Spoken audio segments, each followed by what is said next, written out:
కాకినాడ జిల్లా పెద్దపూడి మండలంలోని గ్రామ పంచాయతీ కార్మికుల సమస్యలు పరిష్కరించాలి అని ఐఎఫ్టియు అనుబంధంగా ఉన్న పంచాయతీ కార్మిక సంఘం స్థానిక ఎంపీడీఓ కార్యాలయం నుండి ఎంఆర్ఓ కార్యాలయం వరకు నిరసనగా ఊరేగింపు నిర్వహించి అనంతరం తహసీల్దార్ కార్యాలయం వద్ద ప్రజా ఫిర్యాదుల వేదికలో కార్మికుల సమస్యలతో కూడిన వినతి పత్రాన్ని అందజేశారు.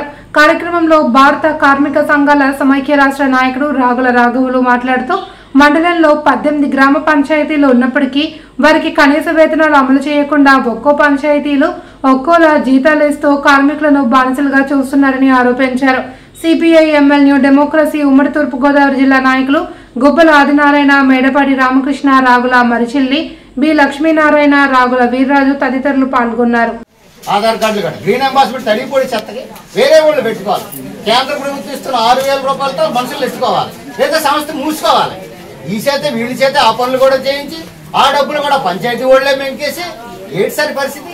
వీళ్ళ జీతాలు ఆ జీతాలు అరాకొర జీతాలు ఒక్కో పంచాయతీలు ఒక్కో రకంగా జీతాలు ఇస్తున్నారు. ఇది దుర్మార్గం కదండి. ఈ తడిపొడి చెత్త పనుల్లో వీళ్ళు ఎవరు పెట్టుకున్నారు, వీళ్ళే ఉపయోగించుకుంటున్నారు. ఆ డబ్బులు వస్తే వీళ్ళు తెలియకట వినాలి, వీళ్ళు అకౌంట్లో పడేది పంచాయతీ సెక్రటరీలు పట్టుకొచ్చి మాకు ఇచ్చేయండి అనేవారు. ఇప్పుడు అలా కాకుండా గ్రీన్ అంబాసిడర్ లో గవర్నమెంట్ 15 ఫైనాన్స్ లో తీసుకోమన్నది కాబట్టి ఇలా సీక్రెట్ గా ఉంచి వీళ్ళ ఆధార్ కార్డులు వీళ్ళ బ్యాంక్ అకౌంట్లు తీసుకొని ఆన్లైన్ లో పెట్టేసి 15 ఫైనాన్స్ లో తీసి వీళ్ళకి అరాకొర జీతాలు పంచాయతీల్లో 4,000, 5,000 జీతాలు పెట్టి ఒక్కొక్కరికి అకౌంట్ లో వేస్తున్నారు. ఇది అంత దుర్మార్గం అండి. ఎన్ఎంఆర్లో ఉన్న కాంట్రాక్ట్ లో పెట్టారు, వాళ్ళ సర్వీసులు రద్దయినాయి. ఇప్పుడు కాంట్రాక్ట్ లో తడిపొడి చెత్తలో పెట్టారు, వీళ్ళు సర్వీసులు ఉంటాయి. అసలు పంచాయతీ కార్మికులైనా ఇన్నాళ్ళు పంచాయతీలో 12,000, 8,000, 9,000, 10,000 అలా ఇచ్చేవారు. ఇప్పుడు పంచాయతీ ఆదాయాలు తగ్గించేసుకున్నారు.